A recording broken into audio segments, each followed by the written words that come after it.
A GECOM apresenta História no Café da Manhã.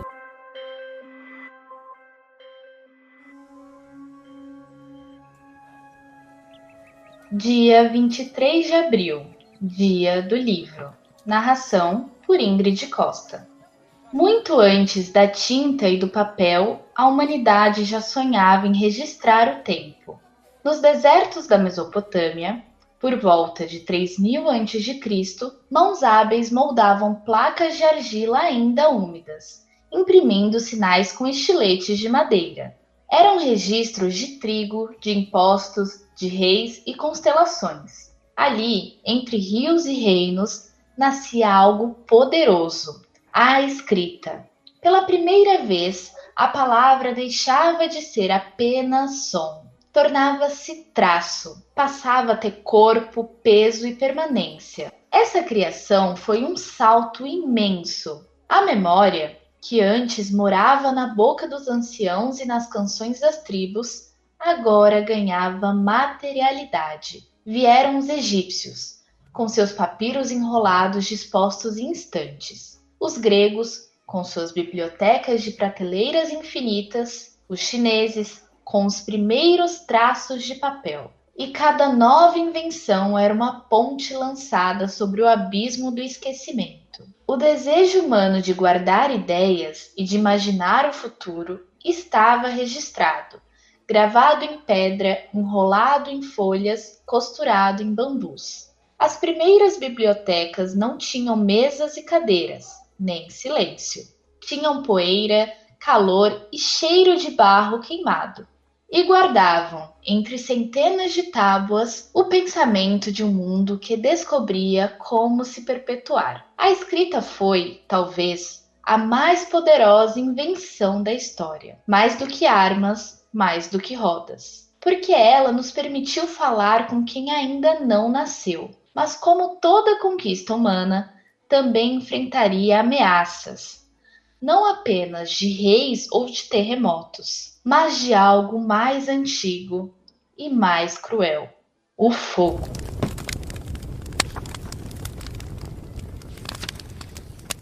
A palavra escrita não era apenas uma forma de guardar contas ou receitas. Era um abrigo para os mitos, um altar para os deuses, uma muralha contra o esquecimento.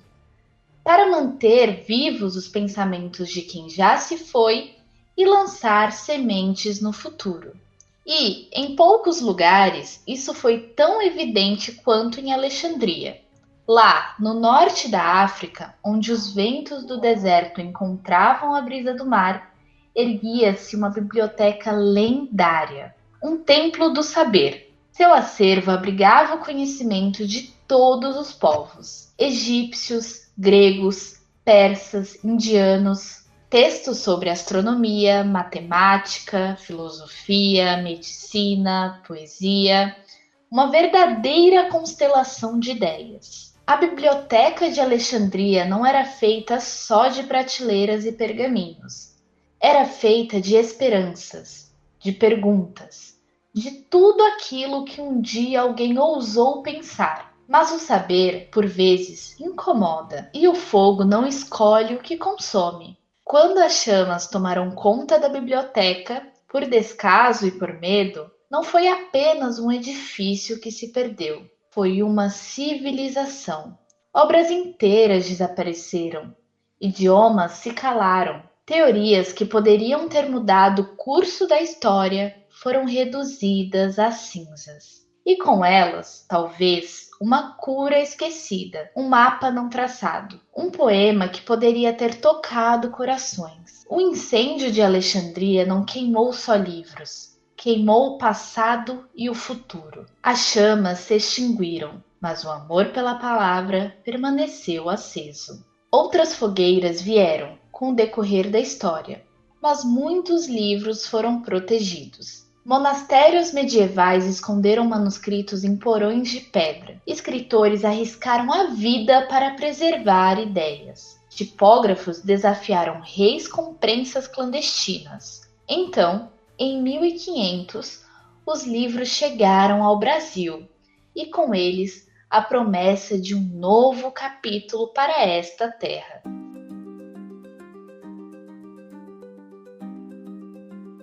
Muito longe da antiga Alexandria, uma outra revolução silenciosa nascia sobre as sombras das árvores tropicais. No coração da América do Sul, missionários jesuítas ensinaram indígenas a ler e escrever.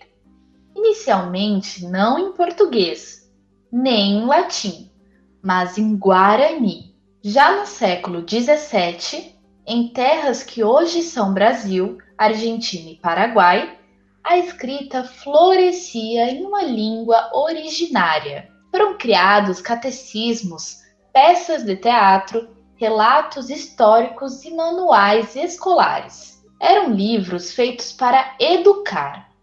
Mas o Império não via com bons olhos tanta autonomia. Em 1759, os jesuítas foram expulsos do território português, e com eles, os livros também desapareceram. As tipografias foram desmontadas, as palavras guaranis silenciadas. Era como apagar a memória escrita de toda uma sociedade. Só em 1808, com a chegada da família real portuguesa ao Brasil, é que o país voltaria a ver nascer um livro em solo próprio. Do papel grosso e da tinta carregada aos livros de bolso e às bibliotecas públicas, o Brasil passou a escrever a própria história. Hoje, os livros continuam a ser ferramentas de transformação. Em tempos de excesso de informação, eles ainda oferecem algo raro, profundidade. E é por isso que, na Embi Morumbi, o curso de produção editorial se dedica a formar mentes que entendem mais do que um mero formato de um livro. São estudantes que aprendem a editar, registrar e transmitir histórias, porque os livros podem mudar vidas. Afinal, nas palavras do naturalista Henry David Thoreau, muitas pessoas iniciaram uma nova era em suas vidas a partir da leitura de um bom livro.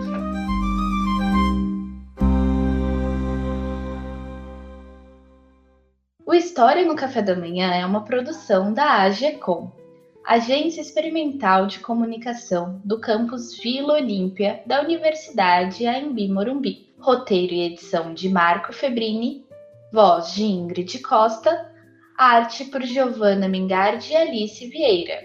Coordenação professora Fernanda Iarossi. Apoio da Escola de Comunicação, Artes e Design da Anhembi Morumbi, coordenada por professor Miguel Valione. Deixe seu like, inscreva-se no canal e até o próximo Café da Manhã.